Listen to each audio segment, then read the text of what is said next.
Acredito que estamos em um ótimo momento para rever as nossas necessidades. Eu, por exemplo, tenho vários outros compromissos fora desse espaço tão íntimo desse podcast que acabo esquecendo que ele é tão gostoso de fazer, mesmo com todo o trabalho. Mas será que é um trabalho mesmo? Bora mergulhar nessas inseguranças hoje.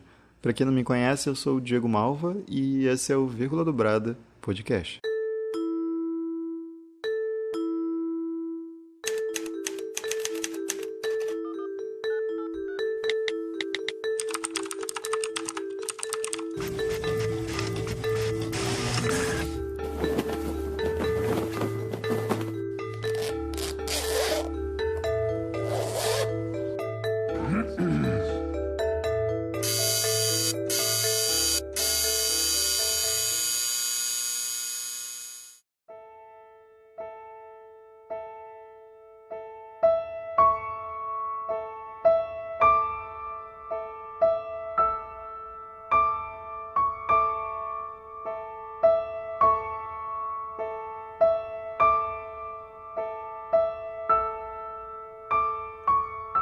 O maior problema é sempre o de restaurar o ritmo.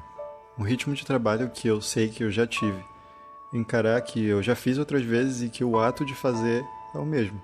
Mas o ritmo hoje é diferente. Não é muito fácil olhar e dizer que ele realmente veio de mim e que eu preciso valorizar as diferentes facetas de um Diego que adormeceu no que está satisfeito com o que está sendo produzido agora. Eu acabei mudando o suficiente para pensar que isso aqui talvez seja só um capricho de um sonhador. Mas, cara, olha só o tamanho que isso aqui tem pra mim. E eu já comentei pra algumas pessoas que quiseram me ouvir aqui fora de que eu sinto um pouco de vergonha de pensar no tanto de palavras que eu já ressoei dentro desse podcast, pois ele equivale a várias etapas muito distintas de uma história que está sendo contada por mim mesmo. O quão intrigante é isso? Eu entendo que eu tenho um certo complexo por coisas do tipo. Por exemplo, eu já devo estar na minha terceira conta do Facebook. Eu excluía com o intuito de criar outra, exatamente por não conseguir olhar as coisas que eu publicava em alguns meses ou anos da minha vida. Mas pensando no mesmo lema que eu levo, desde que eu criei esse podcast, eu resolvi recuperar a conta que eu tinha apenas para aceitar essas lembranças. Pois então, eu comecei a ter dúvidas sobre aquilo que eu realmente escrevi ou que eu apenas pensei e não expus de maneira mais aberta. Principalmente quando se trata de que sempre que eu penso mais profundamente sobre o vírgula, ele é uma crítica e um desafio contra mim mesmo. Eu tenho extrema dificuldade de aceitar que eu já publiquei essa quantidade enorme de mídia em texto, vídeo e áudio. Primeiro, para que eu me exponha mais do que eu normalmente faço com a minha vida. E segundo, somente para que eu pense 2, 6, 20 vezes antes de querer excluir qualquer um deles e esconder das outras pessoas um fragmento daquilo que um dia eu já quis expor para elas. Só a falta daquele episódio número tal, para mim, vai dizer que eu não estou sendo verdadeiro. E eu escolhi ocultar aquela parte de mim. E isso vai contra tudo aquilo que eu acredito com unhas e dentes, a valorização daquilo que eu fui.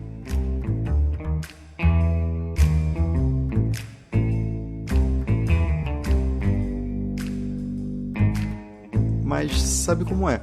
A gente é humano, olha para o problema, finge demência e se sabota. E olha que já está fazendo 6 meses que eu não consigo me colocar fielmente dentro do processo criativo e das vezes que eu tentei, eu senti que eu não estava tendo o momento certo para isso. E agora, será que esse é o momento certo? Bom, se você está ouvindo isso, parece que sim. Mas olha só, agora mesmo eu estou bem desacreditado que esse seja, pois eu ainda estou em processo. E é complicado desse jeito mesmo.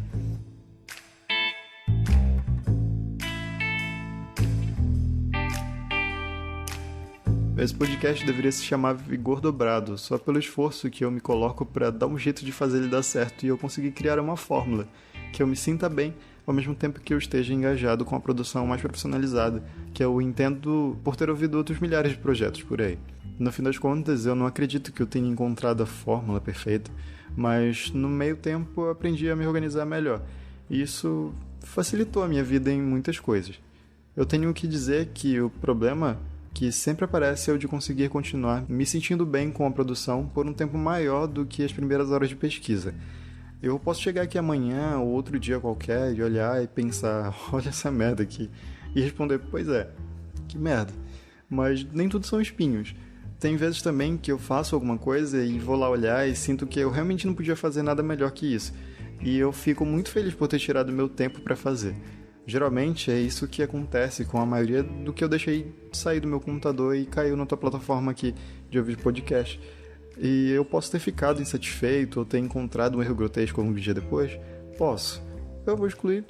Não, mas eu posso ficar com esse sentimento, dando uma espetada no ego por um tempo, até eu aprender a aceitar e viver com isso. Isso se tornou uma coisa muito importante nesse trabalho. Falando em trabalho, o objetivo desse episódio era falar bastante sobre essa palavra, trabalho. Eu lembro muito bem quando eu comecei a utilizar ela aqui, pois eu acabei inserindo ela em muitos discursos meus quando eu quero falar do vírgula. O sentimento inicial era o de aprender a pensar nele quanto a um trabalho em que eu preciso aprimorar, profissionalizar e dar uma cara sempre mais organizada e séria. No começo, isso deu super certo. Eu acabei fazendo tantas mudanças que chegou uma hora que eu comecei a me questionar se eu deveria mesmo estar tendo tanto trabalho. Só que quando isso começou a acontecer, já era tarde.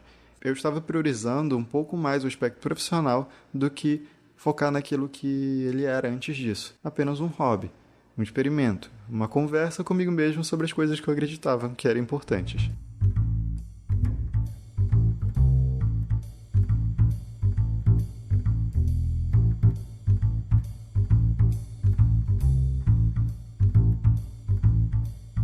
As horas de prazer em fazer um assunto novo foram se tornando aquele pensamento em como deixar o site mais fácil, em como encontrar o logo mais bonito, como aparecer mais nas pesquisas do Google, entre outras coisas. Se eram importantes, eram. Eu acho que se eu não tivesse feito aquilo logo, talvez muita gente nem teria ouvido, mas eu me perdi por ali. Comecei a me dar muito trabalho e eu estava relativamente sozinho para fazer essas coisas. E é muita coisa. Eu comecei a cogitar pagar alguém, mas o dinheiro que estava entrando no projeto ainda era muito pequeno. Isso me desanimou bastante. Por um tempo eu perdi o meu hobby. O prazer que eu tinha de estar produzindo começou a se tornar maçante. E pensando nisso recentemente, eu me lembrei do meu primeiro emprego formal.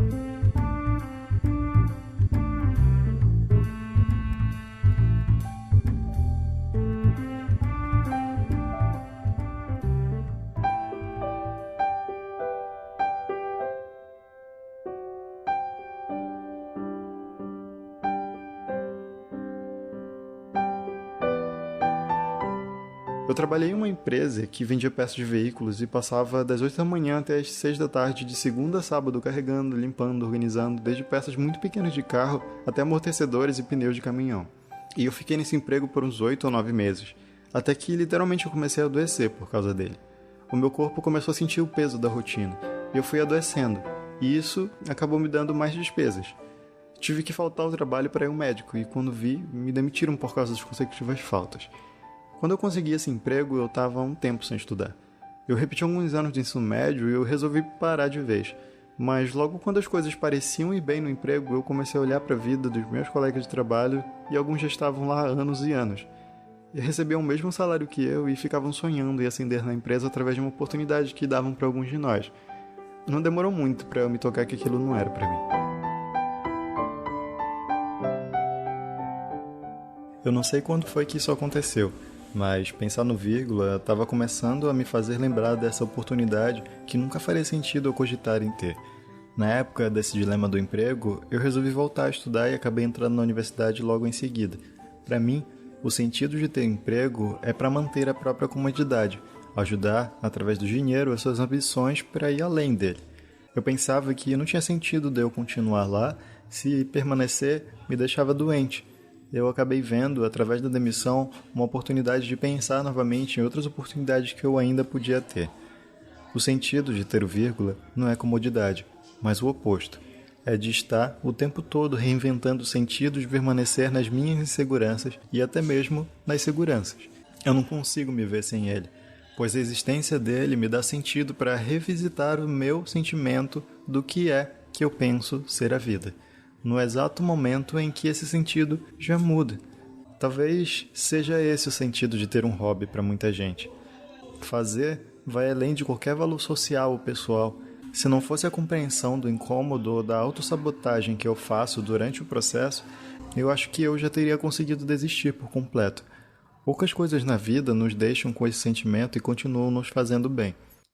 Eu sei que estar sumido faz parte da minha própria essência, mas eu acho que essa palavra é bem característica para mim, pois eu faço sem querer. Às vezes para rever algumas coisas, saber se eu estou fazendo a coisa certa e aprender a amar aquilo que está acontecendo na minha vida. Para esse episódio, eu estava sentindo que eu precisava refletir sobre como que eu voltaria a gostar daquilo que eu escrevo aqui, e também a voltar a pensar nesse trabalho como um hobby. E comparado com os outros assuntos que eu queria abordar antes desse episódio aqui, eu não estou sentindo qualquer peso em falar sobre isso, mesmo com esses quase um ano de barco parando.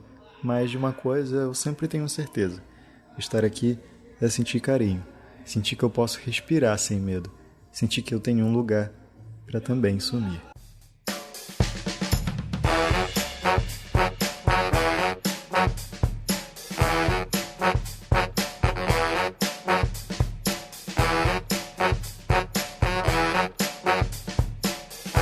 Olá, eu ando tendo bastante tempo para pensar no vírgula recentemente, principalmente por causa dessa quarentena, que na data da gravação desse episódio está ultrapassando os 2 meses aqui no Brasil.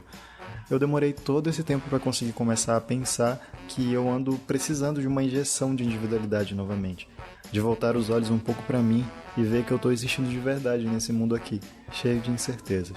E tendo que pensar que, sendo sincero, eu estou podendo descansar a mente das muitas coisas que me solicitavam a vida antes do coronavírus. Por outro lado, eu ando sentindo falta das coisas do mundo que eu antes reconhecia como inadiáveis. E hoje, olha só, eu estou satisfeito com isso aqui. Não o corona, claro, com o caminho que esse roteiro foi tomando. É por isso que eu só tenho a te agradecer por ter me dado um pouquinho do seu tempo. E como sempre, eu agradeço especialmente para os apoiadores desse projeto. Pedro Henrique, que continua me apoiando desde que me conheceu quando eu ainda trabalhava na tua empresa. O Igor, lá do 2º episódio, que é uma pessoa incrível que não conversa comigo já tem muito tempo, mas está apoiando o projeto já tem 3 meses. E eu não sabia. Mil desculpas. E muito obrigado, amigo. Tu é um amigo. E obrigado ao Luca, que me conheceu quando eu ainda estava me expondo bastante e sempre respeitou o meu sonho com esse projeto nos seus altos e baixos. Por último, para você que está aí ainda, uma última pergunta. O que você está ganhando ou perdendo desde que tudo isso começou?